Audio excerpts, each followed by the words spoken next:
অলোকের থেকে যাও একটু সাহায্য পাচ্ছিলাম, এখন তো তাও পাবো না। বস, আমার মনে হয় অলোক না আমাদের সাথে ডবল গেম খেলছে। ওই মেরেছে ও স্ত্রীকে, স্বামী স্ত্রী দুজনেই অ্যাক্টর। হ্যাঁ বস। দেখো, এত তাড়াহুড়ো করে এই কেসের কোন রকম সিদ্ধান্তে পৌঁছানো উচিত হবে না। আরে বস, কিন্তু এখন আমাদের এই অলোকের কোন রকম সাহায্য ছাড়াই এই কেসটাকে এগিয়ে নিয়ে যেতে হবে। শ্রবণ, ওই গাড়ির নাম্বার যেটা ছিল সেটার কোনো খবর পেলি? আরে তুমি জানো কি হয়েছে?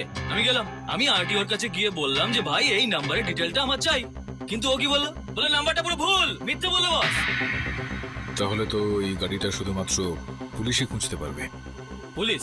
চলো বস, আমি ট্রাই করেছি, হ্যাঁ গেছি। ওই পাওয়ার স্যার একটা গাধা, কি বলুন তো, কোনো বুদ্ধি নেই। ও সোজা হাত তুলে দিল, কোনো কিছু যেন জানেই না। তারপর বস, তারপর আমরা নিজের দিমাগ লাগালাম। বস, তোমার আমার জন্য প্রাউড ফিল হচ্ছে না?